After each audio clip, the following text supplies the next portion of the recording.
Halo teman-teman Indonesia College, yuk kita mengenal STSN atau Sekolah Tinggi Sandi Negara. Nah, STSN bisa disebut juga dengan Sekolah Tinggi Sandi Negara yang merupakan perguruan tinggi kedinasan yang berada di bawah naungan BSSN atau Badan Cyber dan Sandi Negara. Berdirinya perguruan tinggi kedinasan ini adalah untuk menjadikan para mahasiswanya pahlawan dunia cyber yang menjawab tantangan perkembangan teknologi informasi dan segala macam bentuk ancaman terhadap pengamanan informasi rahasia negara Indonesia. Berikut adalah keuntungan apabila kamu berkuliah di STSN. Yang pertama, biaya kuliah dan beberapa fasilitas gratis. Sudah bukan rahasia umum apabila kuliah di perguruan tinggi kedinasan akan dibebaskan dari UKT maupun SPP per semesternya.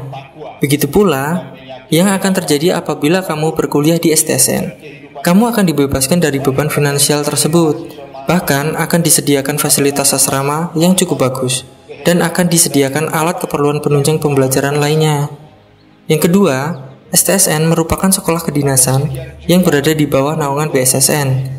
Seperti yang telah kita ketahui, sekolah kedinasan ini berada di bawah naungan BSSN atau Badan Cyber dan Sandi Negara. Para alumni dari sekolah ini nantinya akan dipekerjakan di BSSN dan secara otomatis akan menjadi seorang pegawai negeri. Lulusan STSN berkesempatan untuk langsung diangkat menjadi CPNS golongan 3A. Jadi, setelah lulus dari STSN, kalian tidak perlu pusing memikirkan prospek kerja. Perlu diketahui juga, pegawai negeri golongan 3A juga dapat melamar ke pekerjaan seperti Lembaga Sandi Negara, Polri, TNI, Menkominfo, BIN, dan juga kamu bisa ditempatkan di salah satu BUMN. Yang ketiga, pahlawan dunia cyber. Nah, sekolah ini mendidik para mahasiswanya untuk menjadi seorang pahlawan yang bergerak di dunia cyber guna mengamankan data negara. Mereka akan dibekali skill yang kompeten mengenai cyber, persandian, dan keamanan informasi. Tentunya skill ini akan menjadi jurus andalan kalian untuk menjadi seorang pahlawan di dunia cyber. Nah, selanjutnya kita mengenal sejarah singkat sebelum masuk STSN. STSN di Indonesia Sekolah Persandian dimulai pada tahun 1946. Bersamaan dengan berdirinya organisasi Sandi di Kementerian Pertahanan atau saat itu dikenal dengan nama Bagian Kode Kementerian Pertahanan Bagian B atau Intelijen. Di tahun 1947 baru dibentuk Sekolah Pendidikan Sandi dengan sistem magang. Dan setelah organisasi persandian ditingkatkan, statusnya di tahun 1950 menjadi suatu badan atau lembaga yang dikenal dengan Jawatan Sandi. Maka sistem pendidikan persandian disempurnakan menjadi lebih terstruktur dan sistematis. Untuk perjalanan terbentuknya STSN adalah pada akhir tahun 1969 dengan dibukanya pendidikan ahli sandi gaya baru yang menggabungkan kurikulum pendidikan ahli sandi Brevet A dan pendidikan Sandiman. Nah, setelah itu kita mengenal program studi sebelum masuk STSN. Yang pertama, D4 Rekayasa Kriptografi. Nah, program ini memiliki tujuan untuk mencetak para mahasiswa yang memiliki kompetensi di bidang teknologi rekayasa kriptografi yang handal. Yang kedua, ada D4 Perangkat Keras Kriptografi.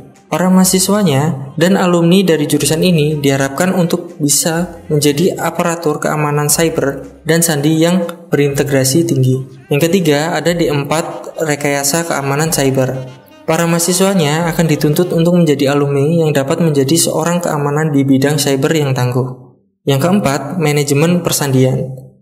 Di jurusan ini, para mahasiswanya akan dituntut untuk mampu melakukan penelitian di bidang persandian untuk mengamankan keamanan negara di bidang cyber tentunya. Yang kelima, teknik persandian. Menjadi program studi yang mendidik para mahasiswanya untuk terbuka dan tanggap terhadap perubahan dan kemajuan ilmu pengetahuan dan teknologi di bidang cyber. Nah, ada 2 tips kunci masuk STSN yang harus kita ketahui. Yang pertama, persiapkan berkas dan persyaratannya.